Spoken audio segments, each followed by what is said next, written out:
Я приветствую вас, дорогие друзья, уважаемые гости и подписчики моего канала. Алексей Наумов, американист, на связи прямо сейчас в прямом эфире. Алексей, приветствую вас.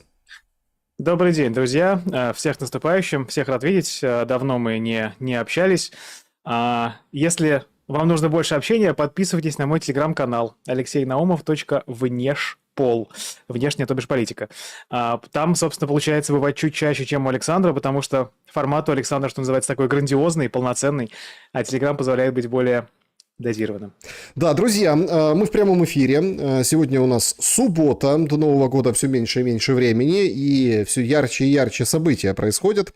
Утро, ночь, утро, в общем, 10 часов атаковали Киев, сейчас разбираются с последствиями. В общем, там около 19 пострадавших, погибших в самой столице нет, вроде бы как по состоянию на сейчас, но дома побило знатно. Плюс, конечно, гарь, смог, атака очень большая. Как всегда, в момент этой атаки Зеленского нет на месте, он добирается до Америки. Так, по крайней мере, нам говорят, потому что завершение года на дипломатическом треке тоже обещает быть достаточно ярким. Белый дом дает анонс, что 22 часа по Киеву завтра, то есть уже практически там послезавтра мы будем знать итоги встречи с Дональдом Трампом. Все это будем обсуждать, как и подводить черту под этим годом и попытаемся заглянуть в будущий год. Сегодня все очень просто, как сказал Алексей, подписывайтесь на его телеграм-канал, поставьте лайк этому видео и поучаствуйте в прямом эфире. Все очень просто. QR-код, который видите на экране, этот канал, поддержать возможность и написать прям, что хотите на экране, вопрос, предложение, мысли. Также традиционно в закрытом клубе зрителей Шелеста есть анонс, туда оставляют вопросы члены этого сообщества, и открыто абсолютно в сообществе YouTube есть тоже анонс встречи, и уже собираются вопросы для Алексея. В финальной части программы мы их зададим, а также поговорим с чатом трансляции, но в финале. Сейчас в чат трансляции писать не нужно, лучше проголосуйте. Опрос сегодня вот такой. Чем закончится встреча в Мар-а-Лаго? Палм-Бич, Мар-а-Лаго. В общем, Зеленского нагнут, все подпишет, будет мир. Трамп умоет руки, и скажет, воюйте. Дальше военное решение всех вопросов. Ничем не закончится. Будет тягомотина, тянуть время, воевать. Вот это вот все будет продолжаться, что в принципе Зеленский и хочет. По большому-то счету. Мы весь год с вами говорили, что он затягивает этот процесс, и вот сейчас будет кульминация по затягиванию. Он выигрывает время. Или еще такой вариант, что США снова займут позицию Украины. То есть оружие, вот это все, Путин плохой. Эти качели тоже мы наблюдали на протяжении года. Исходя из этого опроса, что вы думаете об этой встрече? Потому что Зеленский ее приправил вчера, каким количеством заявлений. Вы знаете, я, конечно, не буду слишком оригинальным. Скажу то, что, в общем-то, ту позицию озвучу, которую я озвучил на протяжении последних нескольких месяцев. Очевидно, Владимир Зеленский, украинское руководство и руководство стран Европейского Союза хотело бы подзатянуть этот конфликт. Им хочется продержаться до промежуточных выборов, им хочется продержаться до того момента, когда республиканцы вполне возможно потеряют контроль над Сенатом или Палатой представителей, или и над тем, собственно, органом вместе взятыми, и тогда у Дональда Трампа будет значительно меньше возможности заниматься внешней политикой, он погрязнет в политике внутренней, придут к власти люди значительно более благосклонно настроены к Украине, и это позволит продолжить конфликт. Здесь, на самом деле, все равно при этом необходимо понимать, что это стремление продолжить конфликт, оно скорее иррациональное, оно нелогичное, потому что мы помним, что при полностью открытых воротах для помощи со стороны Джо Байдена ситуация для Украины не улучшалась с каждым днем. Также она не улучшается с каждым днем сейчас. Недавно же Владимир Зеленский озвучивал, что с его точки зрения справедливым будет остановиться там, где есть. И здесь буквально вспоминается опять вспоминается Стамбул, условия которого были значительно лучше, чем то, что по территориям, чем то, что ему сейчас кажется справедливым и правильным. Так что я думаю, что линия на затягивание конфликта, безусловно, будет. Мы видим, как буквально за несколько... в момент судьбоносных переговоров выходит Зеленский в эфир и желает, что Путин помер. как бы, что это не очень способствует, видимо, да, умиротворению. Также вот этот кредит выделен Украине на поддержание бюджета и поддержание вооруженных сил. Так что, да, есть линия на затягивание, но это, понимаете, это как рыбалка, рыбалка, господи, как там, у черных камней, да, по-моему, это было в знаменитом фильме, когда вы закидываете удочку и надеетесь, что, ну, вы пока держитесь, что эта удочка вам что-то вытянет. Но проблема в том, что там, где вы ловите рыбу, там, типа, ничего нет. У вас нет возможности вытянуть что-то, что решительным образом изменило бы ситуацию. Давайте предположим, я, наверное, долго уже говорю, и вам, наверное, надо перебить меня вопросом, но мне кажется, это важная история. Давайте гипотетическую ситуацию рассмотрим. Значит, в канун Нового года совершается что-то, и Дональд Трамп неожиданно выходит с украинским флагом и говорит: мы всецело поддерживаем Украину, мы будем делать все, что необходимо для того, чтобы Украина победила. Вопрос, что он может сделать, да, то есть, окей, он может передать томагавки. На что это повлияет? То есть, как бы всегда, оценивая логику конфликта, очень хорошо двигаться от одной логической точки к другой. Смотрите, Дональд Трамп передает томагавки. Томагавки бьют по российским силам. Что происходит? Российские силы бегут, сдаются, Путин капитулирует и деколонизирует пельмени? Вряд ли. Предположим, значит, ракета прилетает не по вооруженным силам России, а по типа Кремлю. Как вы думаете, какой будет реакция Владимира Путина? Ну вот просто, вот вы знаете этого человека уже довольно давно, и вот как вы думаете, как он себя поведет? Он будет эскалировать в ответ. Он считает этот конфликт экзистенциальным, конфликтом жизни и смерти, и поэтому он не будет останавливаться ни перед чем.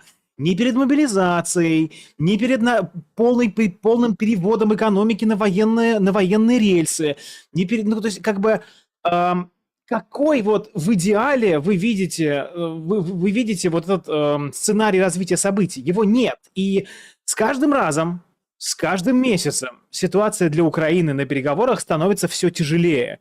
И я думаю, что мы вполне можем в рамках этой логики прийти к тому, что через там полгода Владимир Зеленский скажет: вот, ну, вы знаете, да, передача Одессы России — это, конечно, справедливый сценарий, но не больше. Давайте вот не будем Киев хотя бы России передавать.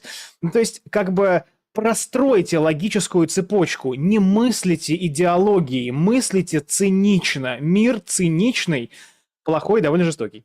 Вот. Алексей, и все-таки о встрече. Логическая цепочка, логика напрочь отбита и отсутствует. В 2025 году мы это видим. По многим факторам, но много было событий. Во-первых, есть определенный дух анкориджа, который он возник в конце вот этого года, ну, после августа, да, после встречи Трампа и Путина. И российская дипломатия сейчас говорит: дух анкориджа, говорит, если мы отойдем от этих договоренностей, то не будет ничего. Это вчера Рябков на Россия-1 сделал такое заявление. Поэтому то, что сейчас Зеленский едет обсуждать, эти 20 пунктов, это как бы не американский план. Трамп очень резко высказался, Политико к нему подошли, и он говорит: у него ничего нет, пока я не решу. Поэтому, собственно, вот эти все заявления, а их было вчера очень много, они такие массированные. Во-первых, появилось какое-то странное понебратство с Кушнером и Уиткофом. Вот я ребятам попросил передать, чтобы они поздравили Трампа с Новым годом, а потом раз и организовывается встреча, и, собственно, сам может поехать и поздравить с Новым годом на корпоратив в курортном Палм-Бич, Мар-а-Лаго. То есть, смотрите, что будут обсуждать? Если все настолько очевидно, и, в общем, Зеленский как бы укрепил свои позиции поддержкой Европы, они сегодня тоже будут созваниваться по видеосвязи с Трампом перед этой встречей, то зачем вообще эта встреча нужна? Ведь он же держал его на расстоянии. А тут, представляете, в резиденцию, к себе. Многие же аналитики, по-моему, с вами мы тоже, как с американистом, разбирали эту ситуацию, что в Мар-а-Лаго он там друзей пускает к себе домой. А тут Зеленский, которого и другом не назовешь. Ну, слушайте, Дональд Трамп человек, который мыслит политику и вообще структуру власти в довольно мафиозном ключе. Буквально Зеленского вызвали к Дону, к папочке, к хозяину, как хотите, скажите. И, соответственно, я думаю, что я разделяю здесь точку зрения, что эта встреча может пройти для Зеленского не очень хорошо. Потому что мы видим, что смотрите, разные же были встречи у него. Были встречи с Кушнером, с Уиткофом, там, с госдеповцами, с Рубио, с Трампом. И после встреч с Трампом ситуация всегда шла в довольно как бы негативном ключе. То есть не было такой встречи с Трампом, после которой, ну хотя вот можно в Ватикане встречу вспомнить, когда они сидели там вот под этим куполом, и вроде как потом Украина немного воодушевилась. Но она воодушевилась, потому что была действительно в очень низкой точке. Слова Дональда Трампа о том, что у него ничего нет, пока я как бы ему не позволю, это отражают. Я думаю, что да, вы правы. Дональд Трамп не принимал Зеленского и не говорил с Путиным, пока он не был уверен, что от этих встреч и разговоров будет какой-то прогресс. Прогресс сейчас может быть не в украинскую пользу. Потому что вот даже предварительно, да, что там Зеленский говорил, что на 15 лет США предлагали гарантии безопасности, а Зеленский сказал, что нам надо больше. Если Зеленский поедет к Трампу и опять будет говорить, что ему надо, и как бы что недостаточно американцы делают, ситуация может закончиться как в февральской встрече в Белом доме. И я думаю, что сейчас на этой встрече Трамп будет требовать от Зеленского все-таки уступок и смирения с какими-то потерями. Потому что блин, ну понимаете, вот давайте опять же немножко вернемся как бы к серьезности. Те 20 пунктов, которые предложил Зеленский, это же просто безумие. Это просто вот, смотрите, да, Россия контролирует Запорожскую атомную электростанцию. Вот Путин недавно рассказывал, мы это узнали из газеты «Коммерсант», из статьи Андрея Колесникова, что американцы предлагали России совместно эксплуатировать атомную электростанцию Запорожскую. 50% там россияне, 50% американцы, американцы хотят майнинг там делать. Окей, это компромисс. Россия контролирует, вы берете и разделяете между Россией и США. Зеленский в своем плане в качестве компромисса предложил, что Запорожская атомная электростанция полностью отходит Украине, и Украина делит ее с американцами. Это не называется компромиссом, и это не является компромиссом. То есть переговорная позиция господина Зеленского опять довольно радикальна и довольно максималистска, учитывая, что ситуация для Украины в военном и финансовом смысле не улучшается. Тут гремит телеграм по поводу Купянска. Окей, что это меняет? То есть, как бы, хорошо, окей, предположим, Украине удалось добиться какого-то успеха. Предположим, да, мы не знаем, как по факту. Что это поменяет? На что это повлияет? 25-й год, напомню, это первый год со времен начала конфликта, когда Украина не проводила ни одной наступательной операции. В 24 году было вторжение в Курскую область, в 23 году был контрнаступ, в 22 году была как раз ситуация, когда российские войска отошли, мы помним, из Херсона и так далее. В 25 году такого не было. И единственная вот эта вот история с Купянском, которую просто эксплуатируют медийно по-всячески, Зеленского туда засылают, чтобы он около Стеллы стоял, она не меняет ситуации на земле. Войны не выигрываются в пиар-сфере. Зеленский талантливый шоумен, реально. Как бы ролик из Купянска для международной аудитории выглядел довольно неплохо. Но это опять, знаете, как говорят вот в Америке, типа дым и зеркала. Вот вспышка, зеркало, отражается дым. Вы как бы следите за всем этим вертепом и не видите, что на самом деле это все какой-то трехгрошовый цирк. Поэтому да, отвечая на ваш вопрос и возвращаясь к нему, я думаю, что эта встреча несет большую опасность для Владимира Зеленского, и он вынужден будет пойти на уступки не потому, что, опять же, Трамп пророссийский, а потому что Украина не выигрывает. Давайте будем честны, а вполне себе проигрывает. Давайте попробуем понять, а что за болезненные моменты могут быть для Зеленского. И у меня на канале многие эксперты, кто-то думает, что вообще будет разыгран очень радикальный сценарий.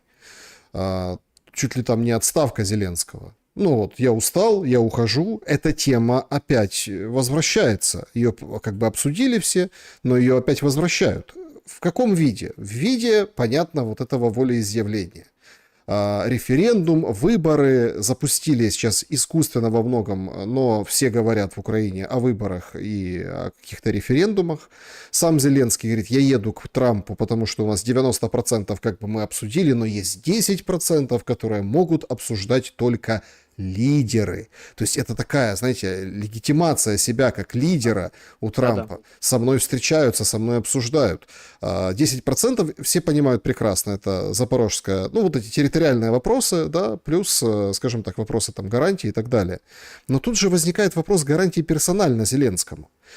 Есть версия, что он может взять и уйти. И, например, запустить процесс выборов и оставить после себя какого-то преемника. Одни говорят, что Залужный играет в команде с Зеленским, другие говорят, что нет, наоборот, там очень и очень все непросто, идет жуткая конкуренция. Публично его советники, ну как они, Ермака были, сейчас его офиса советники, говорят, там Подоляк говорит, надо 100%, чтобы Зеленский шел. Типа интрига, пойдет Зеленский, не пойдет. Люди, которые со стороны разбудят руками, говорят, елки-палки, выборы во время военного положения, дорисуй, что хочешь. Ну, как бы дело ж не хитрое. В общем, кто-то говорит, что это политически для Зеленского очень тяжелый момент. Кто-то говорит территориально. Кто-то вообще допускает, что Трамп плюнет, развернется и уйдет. Хотя все сигналы нам говорят о том, что они никогда так не были близки к миру. Все же повторяют это. Все абсолютно. И в России тоже это повторяют. Говорят, да, это вот прям импульс такой сумасшедший. Поэтому как бы сейчас взять у финишной прямой, вот это взять и слиться, тоже как-то глупо. Поэтому интересен процесс вот этих решений. Да? Какой сценарий предложат Зеленскому? Вот что вырисовывается сейчас? В этой связи я хотел бы вот эти 10% обсудить с вами. И, наверное, персональную роль такого серого кардинала этого процесса. Кушнера. Вот как только Кушнер появился, так гляньте, как все, да, вот спорится, дело-то спорится. Есть какой-то, вот сколько личного, сколько полуформального, сколько секретного, и какой итог может быть? Вы знаете, как бы понятно, что компромисс определяется по ходу действия. Мы не можем сказать, что от Зеленского потребует только А или только Б. Очевидно, что потребуется комплекс мер, целью которого должно стать снятие раздражения Дональда Трампа. Дональд Трамп не любит Зеленского. Это с первого срока. Мы знаем, он его как бы персонально не очень, видно даже, что он его недолюбливает. Это учет интересов России в том виде, в котором это не ставит Украину в максимально униженное положение. То есть Дональду Трампу нужно, чтобы Украина в том или ином виде осталась. Ему нельзя вручить Владимиру Путину полную, безоговорочную, блистательную победу. Потому что это выставит самого Дональда Трампа слабым. Поэтому Трамп должен сказать, что, смотрите, я сохранил для Украины, не знаю, Киев. Море. Я сохранил для Украины государственность, доступ в Черное море, Одессу. Я, Дональд Трамп. Поэтому ему нужно добиться таких уступок от Зеленского, которые устроят Россию, и при этом не выглядеть проигравшим, то есть не дать России полную победу. Здесь несколько есть вариантов. Я думаю, что уход Владимира Зеленского на самом деле мог бы, если мы говорим с точки зрения Украины, в глазах Запада оказаться для нее полезным. На Зеленского довольно много замкнуто, скажем так, неоднозначных решений. Коррупционный скандал, который недавно был, он, очевидно, бросил огромную тень на будущее Украины, даже в вопросе вхождения в Европейский Союз. И сейчас мы можем гарантированно говорить, что доказательств того, что Зеленский лично воровал, вот прям железобетонных, нет. Но железобетонные доказательства того, что он знал, что воровство идет, что Минич занимается тем, чем он занимается, вот эти железные доказательства есть. Система была выстроена таким образом, что он прекрасно все это знал и закрывал на это глаза. Или не имея сил вмешаться, да, во что меньше верится, или, собственно, его это все устраивало. Мне вот этот вариант кажется более вероятным.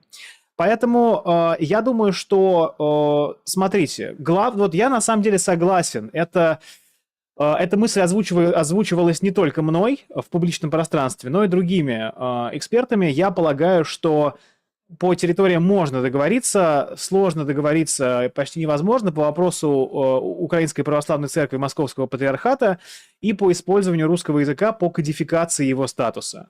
Потому что территории, понятно, можно говорить гарантии 15 лет, гарантии 20 лет.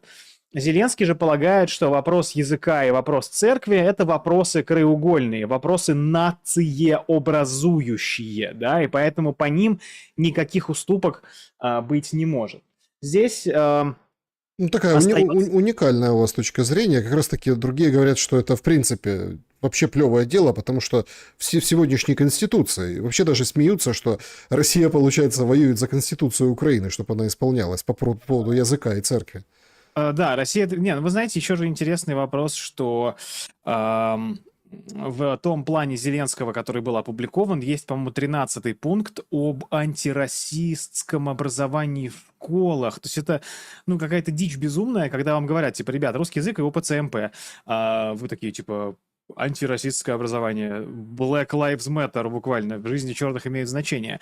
Понятно, что это способ... Не бейте русскоговорящих, не бейте прихожан УПЦ. Да-да-да. Это способ замылить вот это требование. Вы знаете, причем на самом деле замыливание может оказаться в теории, да, замыливание и расшивка очень жестко звучащих требований может быть довольно правильной. Понимаете? Одно дело, когда вы говорите какую-то заведомо идеологически заряженную историю, типа «верните похищенных детей, сволочи», как бы вы не встретите понимания. А когда вы говорите, что вы планируете воссоединение семей, которые были разъединены в результате боевых действий, тут, понятное дело, никто вам «нет» не скажет.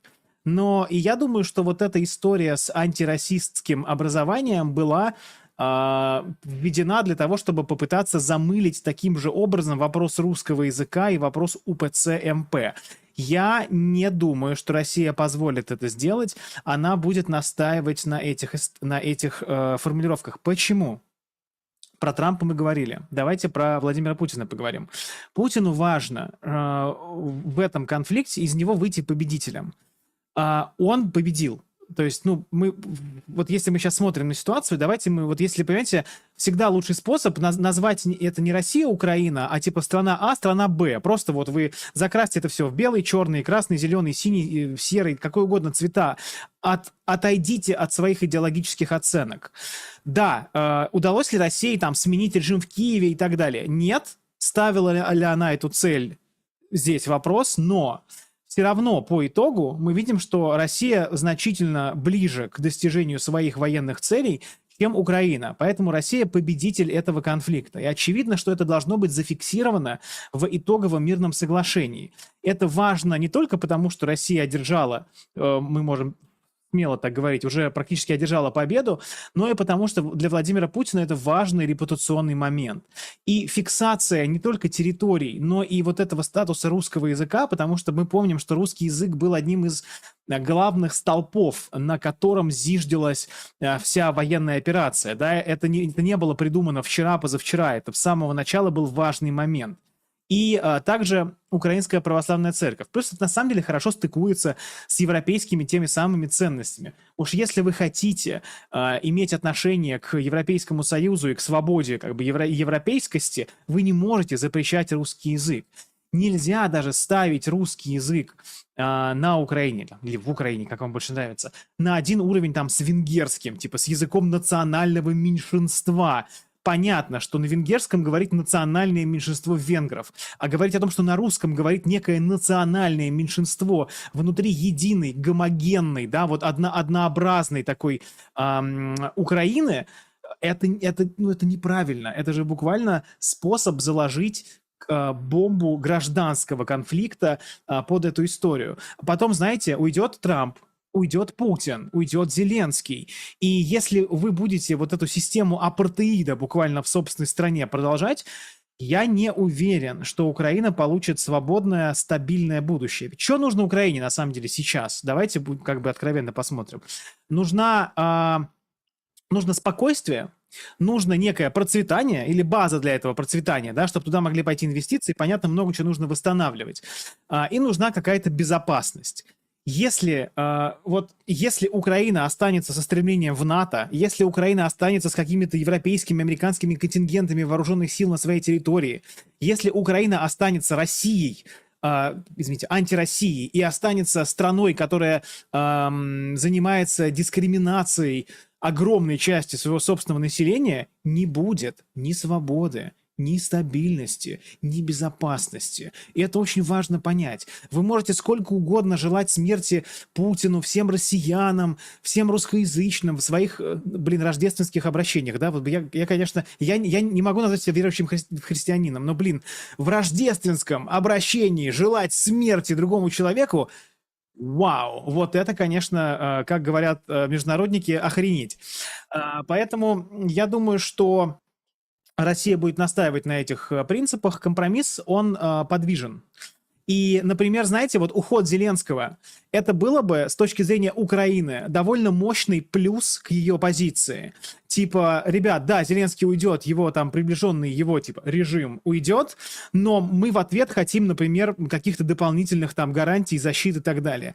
С точки зрения Украины это было бы, наверное, полезно. С точки зрения Зеленского это было бы не полезно. А кого выбирает Зеленский обычно, Украину или себя? Ну вот посмотрим. Нет, ну давайте так. Есть вообще радикальная версия того, что может произойти в Америке, что там чуть ли Зеленского не арестуют. Конечно.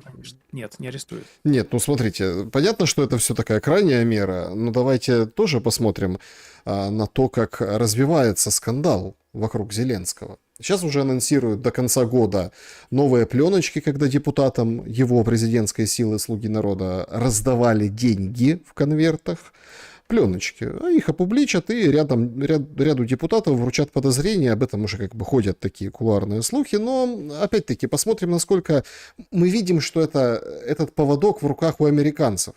Умеров просил ФБР как-то повлиять на НАБУ каким-то образом, чтобы не сильно разгонялись. Причем видим Миндича, Цукермана видим, к ним добрались журналисты, там разговор о таких повышенных тонах, ни о чем, конечно, но определенные выводы, то есть можно считать по поведению этих товарищей, да, во-первых, кто они, как они общаются, как они живут, где они живут, что они вообще думают о себе, о происходящем. То есть граждане Украины, которые сейчас под обстрелами жуткими, у которых нет света. Сейчас там в Киеве непонятно, что с водой, теплом и электричеством.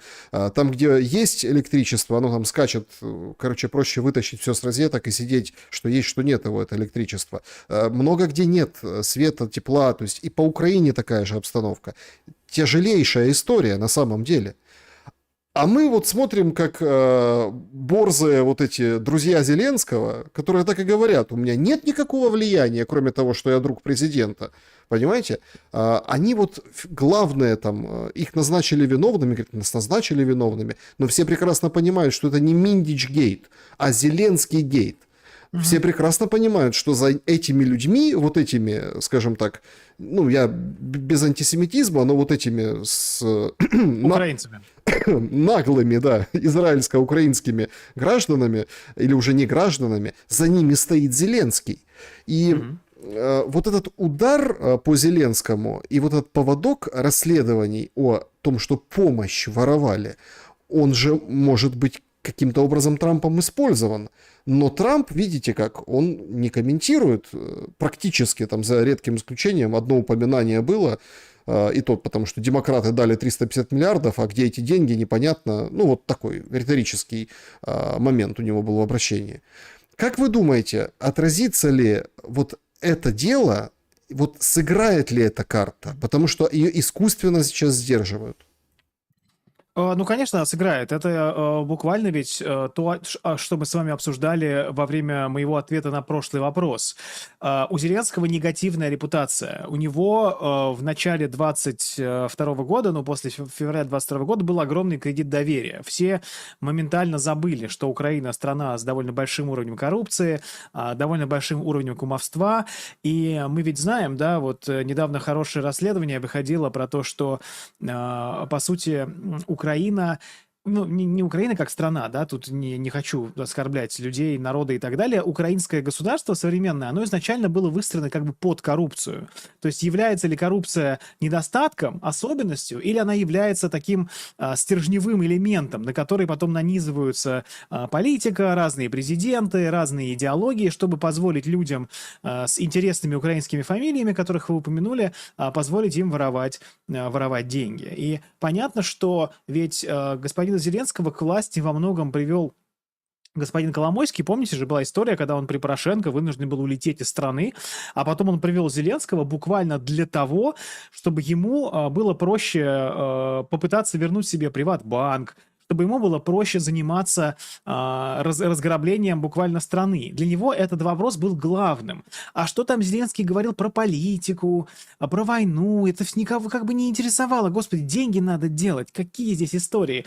Но в итоге, да, Зеленский, который был приведен к власти для того, чтобы помочь с коррупцией, помочь как бы проводить коррупцию, привел к тому, что его мощный политический талант его привел к вот этим страшным событиям. Так что, безусловно, если Зеленский уйдет, это положительно отразится на ситуации для Украины. Скажем так, Дональд Трамп будет благосклоннее к Украине, если Зеленский и его приближенные от власти тем или иным прошу прощения, образом будут отлучены. И это может быть одним из столпов этого компромисса. Да, выборы проводите, но вы, Володимир Александрович, в них, пожалуйста, не участвуйте. Это может быть так. Значит, исходя из того, что вообще может Трамп и каким он предстал в 2025 году,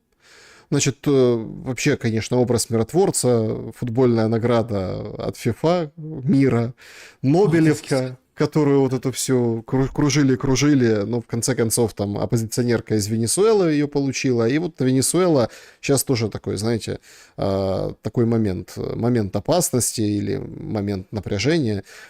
Трамп, во-первых, миротворец, который бомбит в мире страны. Ну, вот Нигерию отбомбил совсем недавно. Ну, христиан защищает. Миротворец. Напомню, что сразу после Зеленского на следующий день в Мар-а-Лаго Нетаньяху, с ним тоже пытаются утрясти все вопросы по Газе. То есть проблема, вроде как войны нет в Газе, да, но проблема-то не решена никаким образом.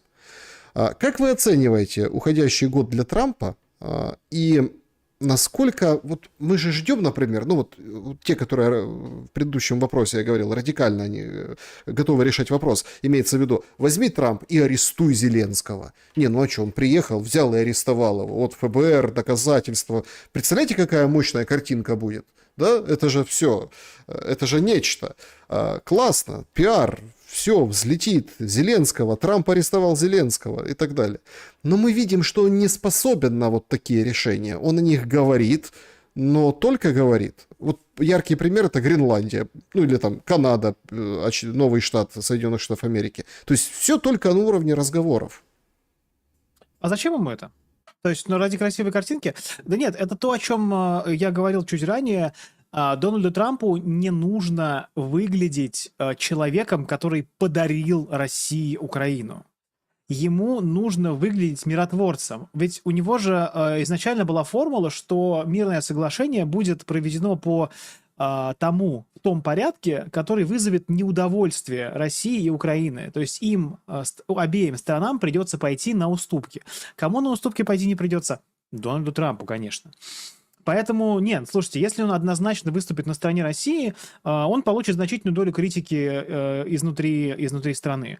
Дональду Трампу нужно, давайте еще раз проговорим цели Дональда Трампа. Ему нужно наладить отношения с Россией для того, чтобы противостоять Китаю. Если мы посмотрим все документы Пентагона, все заявления того же Пита Хексета и заявление Трампа с еще первого срока, он считает Китай главной угрозой. Поэтому задача номер один — это уладить отношения с Россией и как бы разминировать европейский континент, превратить его из зоны опасности и взрыва опасности даже в зону как бы нейтралитета, нормальности, чтобы Китаем заняться, туда перевести силы.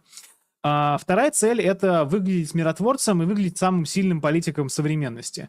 Именно поэтому он не может просто взять и арестовать, ну, условно говоря, арестовать Зеленского, что как бы говорить об этом всерьез невозможно.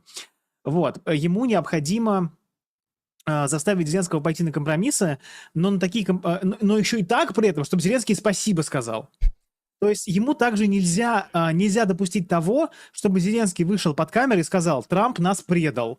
Трамп, короче, заставил меня пойти на эти условия. Трамп заставил Украину отказаться от Донбасса. Ему необходимо, чтобы Зеленский вышел и сказал: Трамп великий, величайший, он спас Украину, и он, как бы, лучший президент Америки за все 300 лет ее существования. Поэтому у Трампа вот он как корабль качается как бы на волнах, он там то Путину что-то скажет, Зеленскому что-то скажет, но цели у него такие, то есть заставить Зеленского пойти на уступки и чтобы тот еще пошел на уступки и спасибо сказал, наладить отношения с Россией, разминировать европейский континент и выглядеть, конечно, самым классным, самым мощным политиком мира. Довольно простые, на самом деле, цели, когда вы их в голове удерживаете, вам довольно легко прогнозировать и объяснять себе те или иные действия Дональда Трампа. И та же его непредсказуемость, она ведь тоже тактическая, да, все ждут, что он там выкинет и что он скажет. Это вот Путин всегда говорит реально за последние несколько лет одно и то же. Поэтому, когда мне говорят, что вот Путин затягивает конфликт, я говорю, типа, братья во Христе, какой конфликт? Он буквально каждый раз говорит одно и то же. Цели не меняются просто, не меняются цели. Это у Трампа то Украина, может быть, победит, как он Орбану сказал, подмигивая глазом, то томагавки обсуждаются, то карт у него нету у Зеленского. Ну, короче, это просто тактическое стратегическое лицедейство. Вот, так я, пожалуй, это назову. Поэтому такие цели у Трампа, и жестко действовать против Зеленского он не будет. Он будет действовать, явно жестко против Зеленского действовать не будет, а вот скрытно жестко будет. Поэтому, я думаю, с закрытыми дверями двух мужчин ожидает, скажем так, 5-минутка удовольствия для Дональда Трампа. Наша любимая тема — это договорничок. Послушайте, Зеленский ведь сам открыто говорит, что мы, может быть, что-то подпишем. 90% из этих секретных пунктов будут, собственно, никому не известны.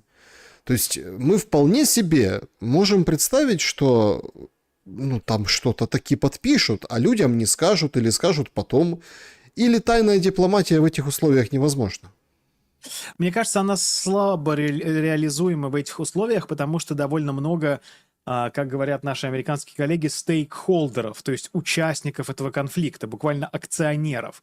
Потому что очевидно, что окончательное урегулирование по украинскому вопросу потребует действий и со стороны Европейского Союза, и со стороны НАТО, и, возможно, я думаю, со стороны Китая, может быть. Это будет большое, многоформатное такое урегулирование, многостороннее. И поэтому я думаю, что какие-то уж суперсекретные протоколы там не будут. Возможно, знаете, кстати, что касается гарантий безопасности, там скажут, вы знаете, у нас есть суперсекретные протоколы, и что если Россия там, то Америка просто вообще, она такое сделает, знаете, как типа шок, страшное видео, Америка сделает такое, чему никто не поверит. Понятно, что Америка ничего не сделает, помимо того, что она типа, она, понимаете, Америка, США, то есть они в любом случае не пойдут на войну с Россией. Ни за что. Как бы за себя пойдут, за другие страны, уж тем более за Украину, они не пойдут на войну с Россией. Поэтому никакая гарантия безопасности фактически не может быть эффективной против России. Я об этом говорил, я скажу это еще раз. Это буквально мой лозунг 2025 года, и раз уж сегодня наш последний эфир в этом году, то скажу так, да, снова, не может быть гарантии безопасности против ядерной страны, если вы не ядерная страна. США не будут вступать в горячую войну с Россией ради Украины. Это исключено. Поэтому гарантий безопасности против России быть не может. Как не может быть, кстати, гарантии безопасности для Венесуэлы от вторжения США. Китай, Россия могут много чего обещать, но по факту от США их в Венесуэлу защитить невозможно. Точно так же с Украиной. Но Зеленскому также нужно выглядеть очень сильным и незламным. Простите за использование украинизма.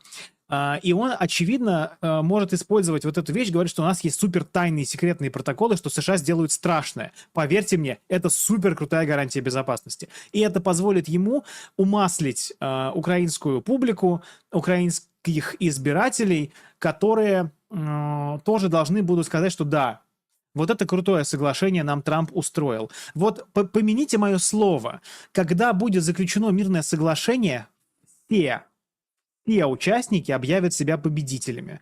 В современных войнах проигравших не бывает. Все всегда побеждают.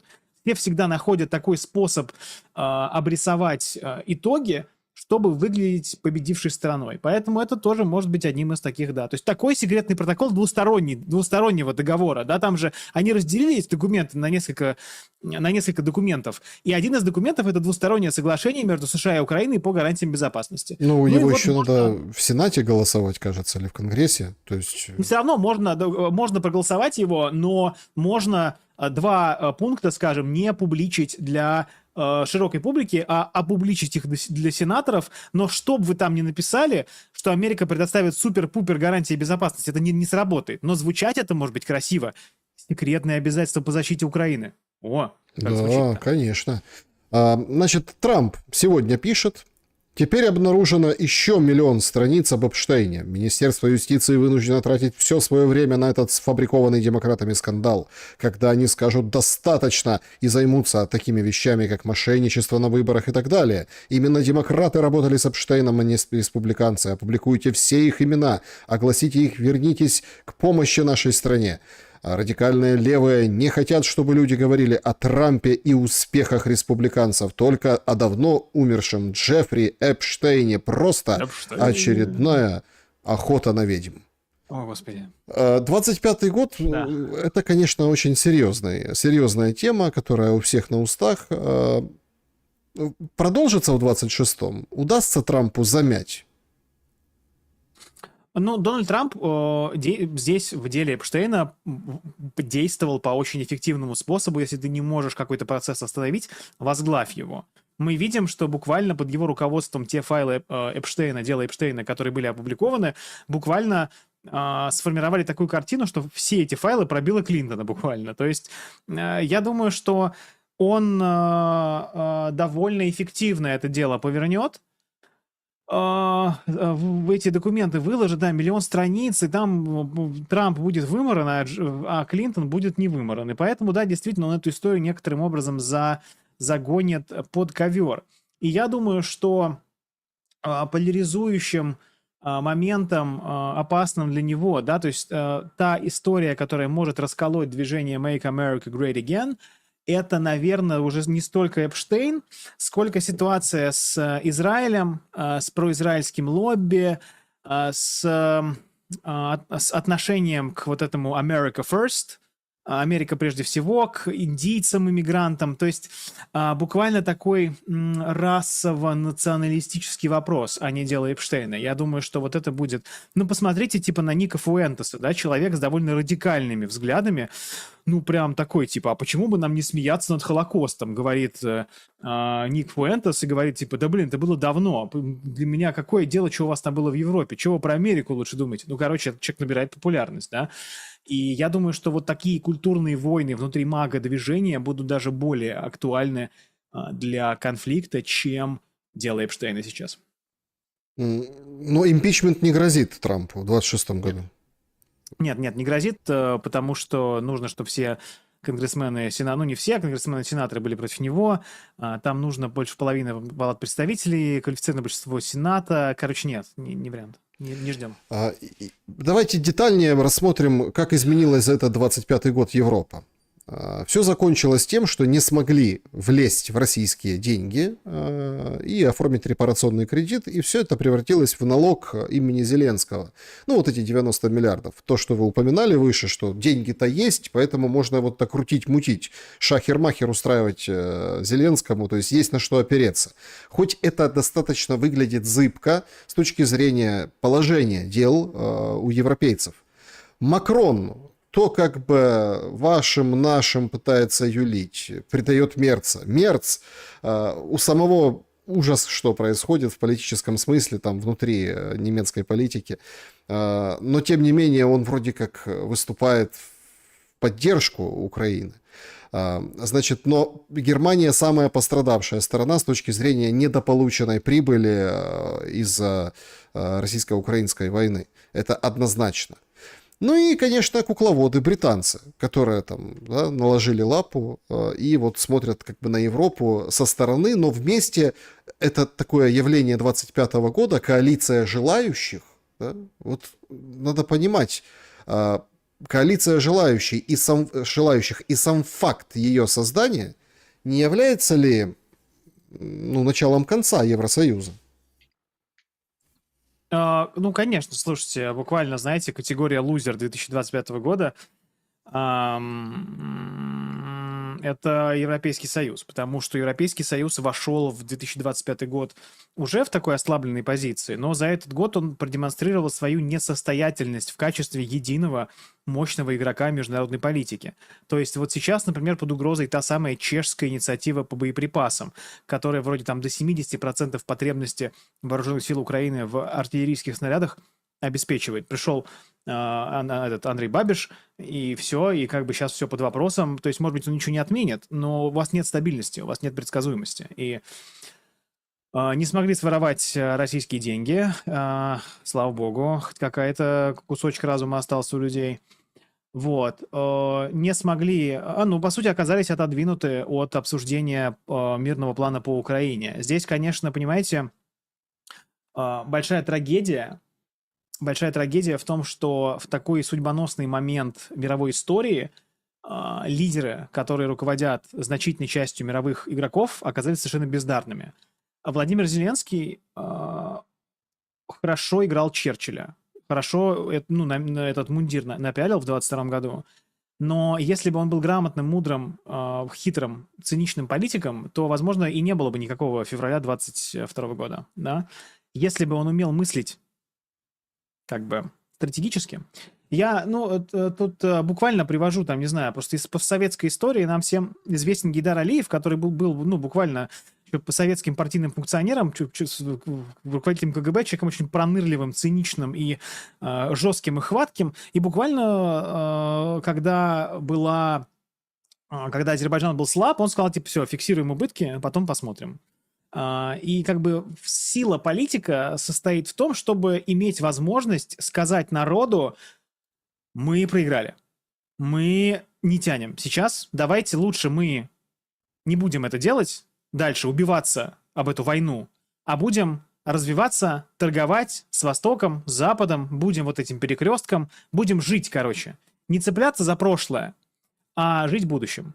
Но когда вы находитесь в среде этой военной истерии и эйфории, вам куда проще сказать: вперед, воюем, стоим до последнего украинца, когда вы сами сидите в теплом отапливаемом помещении на улице Банковой. Далее, Европейский Союз. Также, абсолютно, мы видим, что Урсула фон дер Ляйен человек, она функционер, она довольно, мне кажется, понимаете, она подстраивается под мейнстрим. Если будет заключено мирное соглашение, она также будет ратовать за восстановление отношений с Россией. А вот Кая Каллас, глава дипломатии Европейского Союза, это человек, который мне видится гораздо более идеологизированным. Она буквально, да, представитель Эстонии, выходец из номенклатурной советско-эстонской семьи, и у нее прям есть вот это вот желание двигать Европейский Союз в сторону войны с Россией. Это эстонизация Европейского Союза и привела к тому, что Европейский Союз оказался отодвинут. То есть он только повышал ставки, повышал давление на Россию, и в итоге его самого от этих переговоров отстранили. И мы уже видим, что Макрон, который был одним из столпов вот этого антироссийского движения последние пару лет, уже говорит: походу надо с Путиным говорить. Что случилось? Что, так сказать, с вашим лицом, господин Макрон, хочется спросить. И да, коалиция желающих – это свидетельство кризиса. У вас нету общеевропейского ответа, у вас есть какая-то одна коалиция, которая внутри ЕС что-то пытается сделать, а потом выясняется, что у Британии типа под ружьем там 65 тысяч человек, и даже нет возможности разместить контингент в теории, да, который на что-то мог бы повлиять. Так что смотрите, да, Европейский Союз имеет кризис в экономике из-за отказа от российских энергоресурсов. Супер гениальная политика. Имеет кризис в военной сфере, потому что долгие годы не уделял внимания вооруженным силам и оказался отброшен от этого всего. И, соответственно, имеет проблемы с политической волей и оказался буквально среди проигравших. Значит, друзья, сейчас будем переходить к вашим вопросам. Все вживую, все в прямом эфире. У нас приходят новости, что 600 тысяч человек без света в Киеве и области по итогам вот этого удара. Уже там 28 пострадавших. Короче, разгребают вот эти завалы, попадало по домам. И на самом деле ситуация эта трагическая.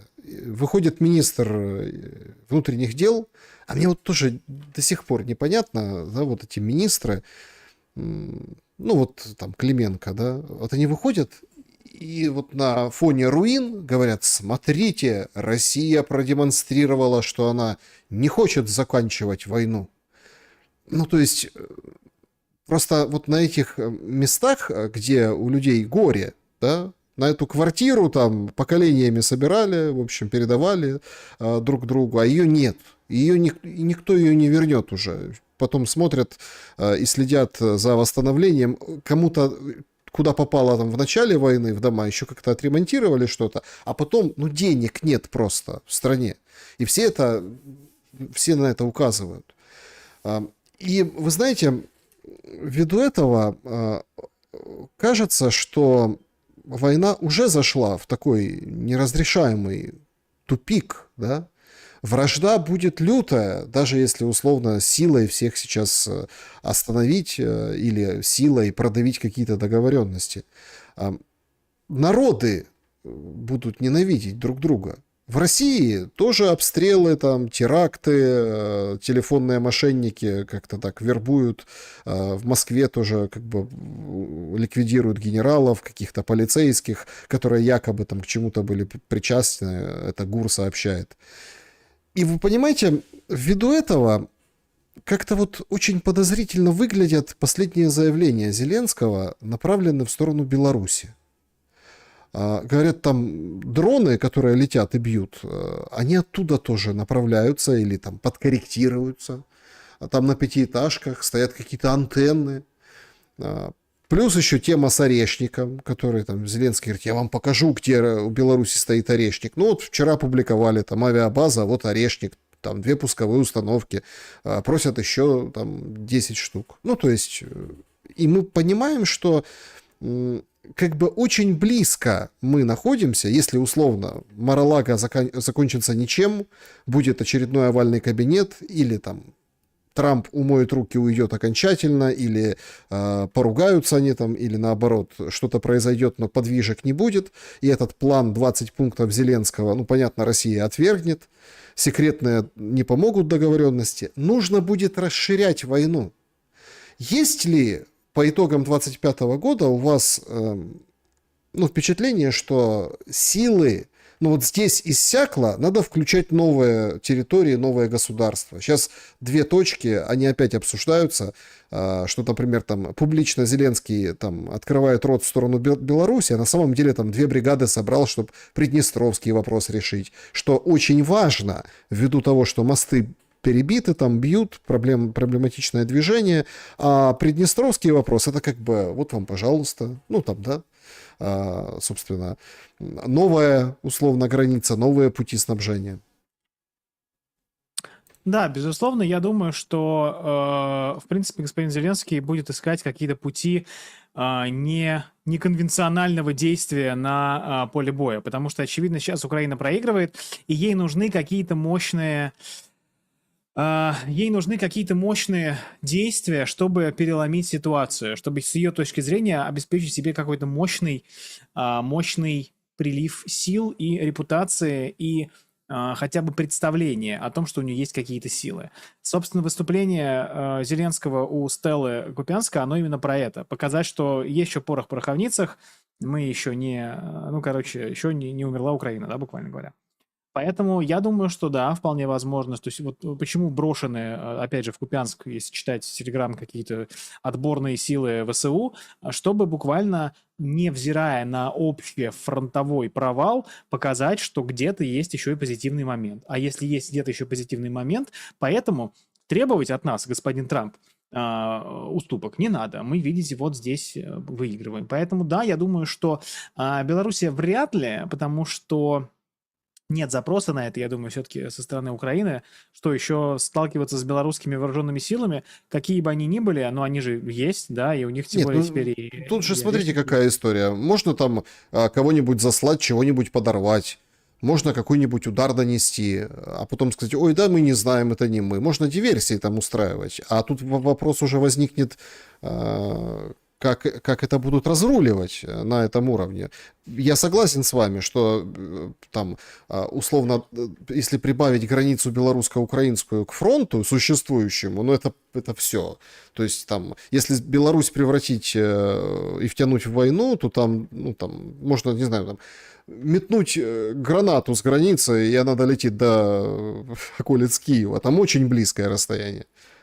Ну да, и понимаете, очевидно, что в белорусском обществе есть значительный тоже запрос на то, чтобы все прекратилось. Я вот недавно был в Минске и разговаривал с людьми, и ну, Белоруссия считает себя страной, которая, в общем-то, находится за ну, как бы немножко по в стороне, да, от этого конфликта. И, естественно, если еще в отношении этой страны будут проводиться террористические действия, такие, какие проводятся там в Москве, это не добавит ни симпатии к украинцам, не поможет им добиться каких-то усилий и каких-то результатов. Я думаю, что, тем не менее, усиление диверсионной и террористической активности вполне может быть. То есть неконвенциональные, необычные шаги. Это и Приднестровье может быть.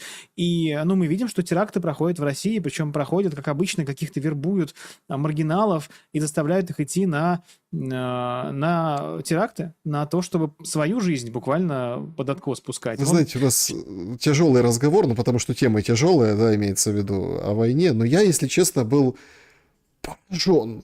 70 человек собрали в Петербурге, молебен-то это, господи. секта Зеленского, понимаете? И накрыли эту преподавательницу петербургскую. Она говорит, там с Украины мы молились за Зеленского, публикуют эту молитву. 25-й год! Слушайте, ну кто бы мог подумать? Ну да, это то, о чем я и говорю, понимаете, вообще в российском обществе довольно долго после начала конфликта существовал запрос на симпатию, на сострадание к украинской стороне. Но украинская сторона сделала все, чтобы этот запрос оказался абсолютно маргинализован и загнан ну, в какие-то совсем уже реально маргинальные группы. Потому что отношение ко всем россиянам, ко всем русским абсолютно уничижительное и оскорбительное, и, ну, привело к тому, что этого запроса сейчас нету. И действительно люди, которые хотят, чтобы все закончилось, и тем более закончилось еще в какую-то положительную для Украины сторону, ну, это вообще редкий исчезающий вид сейчас. И Украина сама, ну, украинцы сами сделали многое для того, чтобы так было, что люди, которые сопереживают Зеленскому, которого очень любили в России в 2018-2019 году, когда он избрался и до того, как он предал, ну не предал, как там Богдан говорил, кинул Кинул. Путина в Париже, действительно многие классно, наконец, молодой, современный, русскоязычный чувак из Кривого Рога, сейчас и войну закончим, и договоримся, господи, как хорошо. Очень было, ну и все, конечно, ничего от этого не осталось, абсолютно. И во многом здесь, конечно, есть на что посмотреть с украинской стороны, чтобы так произошло. Вот к вопросу об этой секте. Это реально вот люди, которые сейчас там сочувствуют, сопереживают, и тем более поддерживают, ну реально воспринимаются как секта, потому что даже люди далекие от всего этого дела, люди деполитизированные, они такие типа, ну блин, вы же типа слышите, как они отзываются о мирных людях, что они делают на наших улицах, как они используют. Вот вчера довольно ужасные кадры, как какую-то 18-летнюю студентку опять обманули, и в итоге у нее теперь 3 статьи, и, скорее всего, лет там 15-20 в тюрьме она проведет. Что, помогло это Украине? Как бы, ну, а потом вы спрашиваете, почему к вам так относятся. Реально, посмотрите, да, вот тоже эффект 25 года, да даже не только 25-го, как отношение к украинцам меняется в Европейском Союзе, как отношение к украинцам меняется, изменилось в России. Ну, возможно, когда-то стоит посмотреть в зеркало, да. Да, это, кстати, тоже такая неочевидная тенденция или там итог уходящего года, что меняется отношение к украинцам в мире, в разных странах. Просто об этом как-то ну, стесняются говорить. Но действительно, это прям история есть, и это перетечет в 26-й год однозначно, вот 100%. И тут не только там поляки, не только там какие-то страны, где такие родовые там травмы или исторические какие-то контексты. Нет, это на протяжении, ну, это в совершенно разных странах. Плюс, конечно, устают кормить, да, то есть сокращена помощь в разных странах, там, в том числе европейских, и это уже воспринимается как данность. Ну, спасибо, хоть назад не отправляют на войну многих украинцев, на том спасибо. Подведем итоги нашего вопроса. Чем закончится встреча в Мар-а-Лаго? 7% Штаты снова займут позицию Украины. 14% Зеленского нагнут, все подпишет, будет мир. 15% Трамп умоет руки, плюнет, уйдет, в общем, воевать, будут военным решением заниматься. Ну и 64%, что ничем не закончится. Будут тянуть время, воевать, вот это все как бы тягомотина, вот это вся и пройдет. Ну вот не верят люди, да? Хотя есть же надежда на новогоднее чудо. Ну, вы знаете, естественно, люди разочарованы. Мы за 4 года недалеко ушли от стамбульских буквально принципов. Вопрос, что вы раньше не соглашались на них, если сейчас буквально к тому же самому приходим, еще и территории у вас будет меньше, дорогие украинские коллеги. Но я что хочу сказать. Мирное урегулирование будет явлено нам довольно неожиданно. Это не будет, что а вот сейчас дожали, а вот сейчас согласились на то, сейчас согласились на это, на пятое, на десятое. Никто не будет выпускать мирное соглашение по кусочкам. Его выпустят сразу, целым куском, и все ахнут, все охренеют, буквально, как говорят международники. Поэтому, да, я понимаю, что люди уже устали ждать каких-то чудес, встречи в Анкоридже, встречи в Будапеште, визит Зеленского раз, два, три, четыре, пять, но это не значит, что ничего не закончится. Давайте в Новый год, да, вот Рождество по одному стилю уже прошло, по-другому скоро будет. И помнить о том, что все равно как бы плохие вещи, тяжелые вещи, страшные вещи заканчиваются, и мы увидим с вами мир. Мы, дай бог, еще поживем при нормальной ситуации. Любая война заканчивается миром. Ни одна война не длится вечно. И все в конечном итоге будет, если уж не хорошо прям совсем, то как минимум лучше. И об этом тоже нужно помнить, чтобы не терять самообладание в нашем тяжелом мире. Вот так. Да, друзья, подпишитесь на Алексея Наумова в Телеграм. Начнем нашу сессию вопросов и ответов. Канал Внешпол. Спасибо. Внешпол, да. Значит, начнем с клуба зрителей в Телеграм-канале, закрытый клуб зрителей. Дмитрий спрашивает. Вопрос к Алексею. Алексей, у вас есть прогноз, когда Россия представит Зеленского к госнаграде? Ну, вопрос, конечно, что называется, такой, типа, саркастический, юмористический. Ну, блин, вы знаете, да, с одной стороны, Зеленский способствовал тому, что Россия получит больше, чем она хотела в 2022 году. С другой стороны, Зеленский привел к тому, политика Зеленского привела к тому, что разрушена значительная часть инфраструктуры, погибло огромное количество людей с обеих сторон, и в итоге никому лучше от этого не стало. И я думаю, что скорее будет обратный процесс, что фигура Зеленского будет восприниматься негативно как в России, так и, соответственно, среди украинских наблюдателей, историков, среди украинской общественности.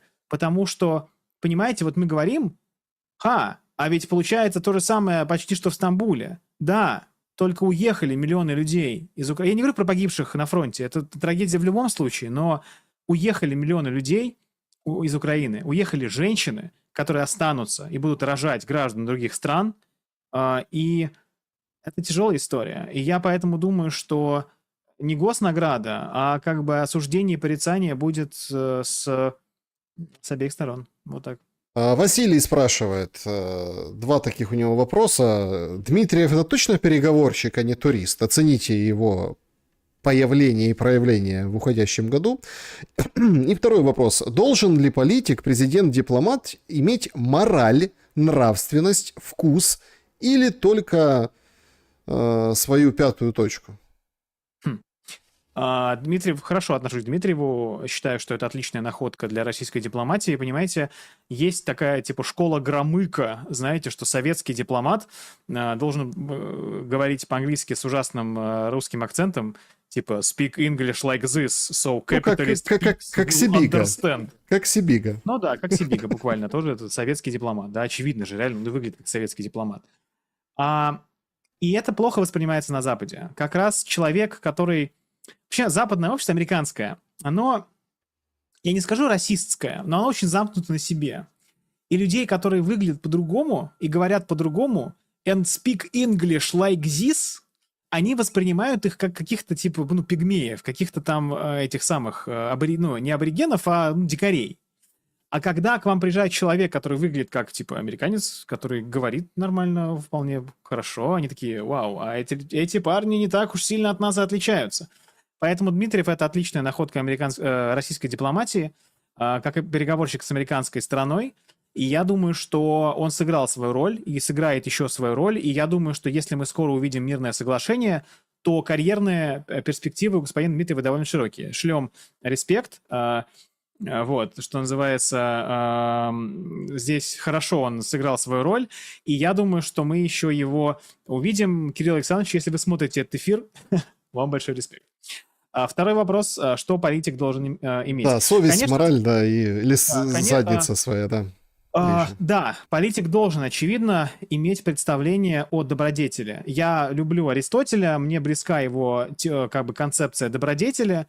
Да, вкратце, кто не знает, у него мысль о том, что добродетель, да, это среднее между двумя пороками. Вот у вас есть жадность, а есть расточительность. Посередине у вас щедрость. У вас есть трусость, а есть безрассудство, а посередине смелость, как бы, да, и вот политик должен, очевидно, быть человеком, конечно, с добродетелями знакомым, но он не должен быть на них зацикленным. Вы хотите делать как должно, но понимаете, что вообще международные особенно отношения – это буквально как рыба в аквариуме. Большая рыба ест маленькую рыбу. Это война всех против всех. Это не значит, что все всегда воюют против всех, но война всегда реальна. И поэтому вы соотносите ваш моральный компас с тем, что можно сделать, а с тем, чего сделать нельзя. И главное, политик на самом деле должен думать не о своей пятой точке, а о пятой точке собственной страны, о пятой точке собственного народа. Вот это главное, что отличает политика от вора и от хапуги. Политик должен быть готов типа застрелиться, да, политик должен быть готов пойти на собственные жертвы ради собственной страны. Он должен быть готов отказаться от всего, что у него есть, ради великой цели, там, служения своему народу, своей нации. И это то, что отличает, понимаете, если политик думает только о морали, он дурак, потому что мир не работает по моральным законам. Если политик думает только о собственной заднице, то это вор, а не политик, это хапуга и, такой деляга. Поэтому политик должен обладать, конечно, моральным компасом, но должен понимать реальность мира, в котором мы живем, и должен в первую очередь думать о людях, которыми он руководит, которых он на мировой арене представляет. Это, конечно, в идеале. Да, значит, друзья, скоро будем переходить в чату. Здесь вот всех с наступающим Новым годом. Поздравляют друг друга в прямом эфире. Да. Спасибо большое, друзья. Тут вспоминают Мутко. Ой, да, я понимаю, да, конечно, да, по-английски.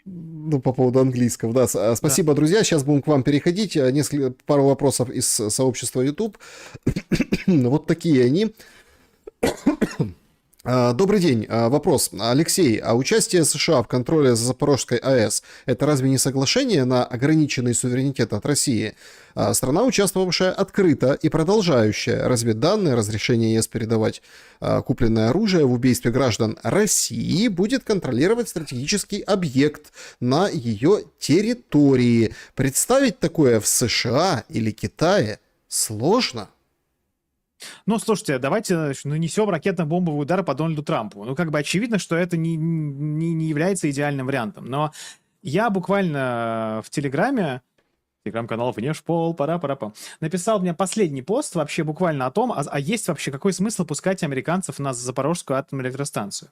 Я считаю, что как бы у вас есть на самом деле реальные политические задачи. Они не всегда соответствуют, вернее, они почти никогда не соответствуют декларируемым, объявляемым политическим задачам. Для достижения реальных политических задач вам иногда нужно пойти на уступки по второстепенным вопросам. Главная задача России сейчас – это обеспечить переход под контроль России Донбасса, оставшейся части, и, русский язык, УПЦ-МП. Да, нет, смотрим. Соответственно, один из методов достижения этой цели – это заставить США давить на Зеленского. Как это можно сделать? Пообещав США в ответ какие-то, как говорят международники, ништяки. Одним из таких ништяков может быть совместная эксплуатация Запорожской атомной электростанции. Я не думаю, что там предусмотрен контроль американцев за этой станцией. Наоборот, контроль как раз-таки будет российским, но совместное управление будет. Но вы знаете, ограничение суверенитета. У нас в США долгие годы был договор, согласно которым американцы ограничивали размещение своих вооруженных сил, и мы на нашей территории были инспекции ядерного оружия. Наши эксперты ездили в США, американские эксперты ездили к нам. И ничего страшного, суверенитет в этом плане не сломался. Так что есть задачи основные, есть задачи второстепенные. Для достижения задач основных вполне можно допустить уступки по вопросам второстепенным. И я думаю, что сохранение задача, чтобы ни одной американской ноги на Запорожской атомной электростанции не было, не является первостатейной задачей Российской Федерации. Поэтому я думаю, что здесь компромисс может быть. Тем более там в «Коммерсанте» Путин говорит, майнить крипту будем, но как-то он говорит, прекрасно. Без Украины. Очень Путин-коин. Интересно. Путин-коин, да, без Украины. А Зеленский, видите, говорит, вообще уходите, будет украинско-американская. Короче, такой камень преткновения. Хотя вообще, если честно, непонятно. Почему? Просто это, знаете, давайте откровенно. Вот, гипотетически. Прекращается огонь, выходим на какой-то стабильный мир. Ну, это серьезный актив.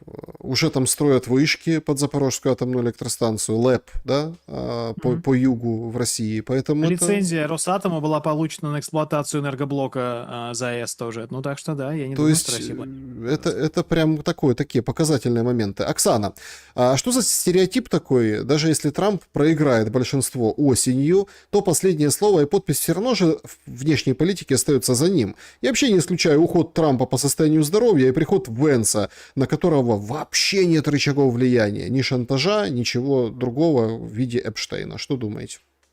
Да, Оксана, вы во многом правы. Это, знаете, wishful thinking, да, то есть это просто а вот Трамп проиграет, и вот тогда-то будем пановать. Конечно, нет, Трамп сохранит значительное влияние на внешнюю политику, последнее слово будет за ним, но надежда, как я понимаю, в том, что просто его будут настолько там покусывать во внутренней политике, что он отвлечется от политики внешней. Эта надежда иррациональна, эта надежда не опирается на логику, и это просто, хоть что-то. Вот сейчас у Трампа, не знаю, корова сдохнет, и тогда, возможно, он перестанет быть занят украинским вопросом. Здесь вы правы. Петр, Алексей, зачем Трампу вообще нужен Зеленский, если без коалиции желающих он ни Б, ни М? Почему Трамп не поступает разумнее, договаривался бы напрямую с коалицией? Он не может бросить Украину, что называется, под автобус. Ему нужно, чтобы Зеленский вышел и сказал спасибо Дональду Трампу за нашу счастливую сделку. И поэтому он ведет с ним переговоры. Он не может позволить, чтобы Зеленский сказал, что нас предали США, потому что тогда это негативно повлияет на рейтинг самого Трампа. Трамп думает о себе в первую очередь. Поэтому, почему бы ему не говорить с Зеленским? Да, у Трампа все хорошо. У Трампа все в порядке. Американцы не гибнут на фронтах, американцев не кидают в автобусы, американцы не едут через Верхний Ларс, Поэтому, да, ему как бы можно и с Зеленским говорить, а чё бы и нет. Поэтому, да, вот, полагаю так. Александра спрашивает. Рябков вчера заявил о невозможности выйти за рамки Анкориджа. И главный вывод Анкориджа был и есть: перемирия не будет. Однако многие ссылаются на Эксиос, который в течение 2 дней передает, что ему сообщает Зеленский. Неужели все думают, что то, что Рябков говорит в СМИ, не проговаривается в ежедневных контактах с администрацией Трампа? И откуда Эксиос и других глобалистских СМИ, которые долгое время поливают Россию грязью, источники в Кремле? Уже и Трамп ответил, что план Зеленского чушь, но все упорно обсуждают референдумы, перемирие, хотя это вообще не первостепенно, а первым пунктом будет вывод войск с Донбасса и только потом перемирие. Давно уже пора снять очки виртуальной реальности и понять, что проигравший не ставит условия, а также слушать первоисточники, не ссылаться на статьи прессы, которые висят в рамке фейк-ньюс на стене в Белом доме. Кстати, Ну, тоже... это не сколько вопрос, сколько стейтмент, да, заявление. Ну, я тут в целом согласен, да. Ну, кстати, интересно, это тоже, как это, особенность 25 года. Белый дом вывешивает лживые пропагандистские левоглобалистские СМИ. Да-да, товарищ Трамп громит право-троцкистскую, значит, прессу, да, или там как лево-бухаринскую. Наоборот, лево-троцкистскую, право-бухаринскую, да. Да, значит, поехали в чатик заглянем тоже. Друзья, всем большое спасибо, что ставите лайки. Нас больше 11 тысяч. Спасибо, что присоединяетесь к трансляции в эту предновогоднюю там суету. Ну или не предновогоднюю, да, потому что война все-таки идет. И, скажем так, все равно как бы вы вместе с нами. Так, Так, коллеги, прошу прощения, мне нужно прерваться на 2 минуты, сори, форс-мажор. Я Да, вернусь. да, друзья, пока почитаем ваши сообщения. Значит, ну, действительно, всем большое спасибо, что пишете и поздравляете друг друга с Новым годом, да, и вот передаете приветы, собственно, и нам, и Алексею, и поздравления пишите, откуда вы, кто вы. Так, я вот, пишет, не доверяю Дмитриеву. Видите, как-то Дмитриев у кого-то в части, а у кого-то не в части. Дело такое, знаете, дело специфическое. Значит, Узбекистан, Греция, да, вам большой привет. Значит, события изоляции Одессы, готовность взять под контроль России, судя по всему. Ну, видите, как сегодня Одесса, конечно, страдает в последнее время, но сегодня атакован Киев, и действительно удар принципиально отличающийся от того, что было. Передают прямо сейчас, мы в прямом эфире, прямо сейчас, что сотрудники НАБУ заезжают в правительственный квартал. Это прям очень интересно. Есть уже... опять воздушная тревога в Киеве, угроза атаки беспилотников. Но это прям очень интересно, потому что сегодня вроде как обещали продолжение пленок, продолжение, вот, собственно, разоблачений, и это будет касаться уже конкретно депутатов, да, депутатов. Всем привет. Да, Алексей, пока вы как бы отлучились, Да. в правительственный квартал набушники заехали. Представляете, сейчас Вот оно что. сейчас что-то будет. Погром Зеленского. Сейчас, пока Зеленский там в отлучке, как бы к Трампу мчит, а там вот уже опять, собственно, набушники, обыски, наверное, пленочки какие-то сейчас увидим. Зеленский в отлучке, банковая в отключке. Это Видимо, точно. Да, давайте перейдем. Значит, вопрос от Лины Вострелова был, что вы думаете по событиям вокруг Одессы? Готовность взять под контроль России есть, судя по всему, это отработка или нечто иное? Как вы трактуете? Я думаю, что это заявка скорее на то, что если сейчас не согласитесь, будет хуже. Есть инструменты, есть цели, цели ясны, задачи определены, как Никита Сергеевич Хрущев говорил, украинец, кстати. Вот, поэтому, да, я думаю, что это скорее заявка на то, что соглашайтесь сейчас, иначе потом будет хуже. Но об этом Путин говорит открыто уже не первый год. Да, значит, друзья, всем большой вопрос. Что было бы, если бы Киев за 3 дня слили? Ну, меньше людей погибло бы, очевидно. Больше было бы, наверное, стабильности, спокойствия какого-то. Вот, я думаю, что, ну, знаете, если ставить на первое место жизни людей, было бы лучше. Если ставить на первое место а, радикально националистическую украинскую какую-то теорию, то было бы хуже, наверное, для Украины. Ну, как с их точки зрения. Я думаю, что жизни многих людей, много домов, много семей удалось бы сохранить. Ну, в общем, Ну да, мы как-то, знаете, не меряем в жизнях людей, а зря. Значит, политика. Политика в целом жизни людей. да, по поводу Британии. Мы все глядим в Наполеоны, двуногих тварей и миллионы, для нас орудие одно, да? Александр Сергеевич Пушкин, памятник которому в той самой Одессе.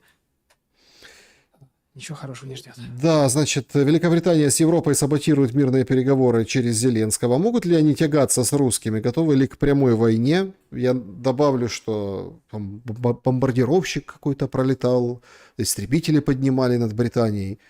Жахнет по британцам Кремль? Кремль не жахнет, но ЕС к войне не готов.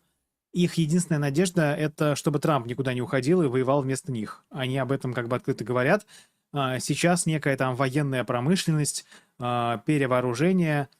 Все равно, понимаете, власти стран ЕС подвержены смене. И если они продолжат и далее тратить деньги на вооружение вместо того, чтобы заниматься собственными гражданами, то я думаю, что нас ждет буквально смена режима по всему Европейскому Союзу. Это, знаете, я недавно увидел в одном из правых пабликов британских следующее сообщение, типа «Не говорите об этом Иванам, но если нам предлагается, значит, идти воевать с русскими, пока у нас тут шариат будут насаждать нелегальные мигранты, никто не пойдет. Скорее мы с русскими против вот этого всего засилья». Ну, это провоки, поэтому что уж тут. Ну, такие мысли тоже есть. Ой, конечно, да. Значит, да, действительно, тут пишут, что столица во Львове выглядела бы логичнее. Были такие моменты, обсуждали в начале войны, но тем не менее. Значит, наезд НАБУ на правительственный 95-й квартал интереснее, чем кинжал. Вот как оборачивается это тех, кто Бога за бороду схватил. Действительно.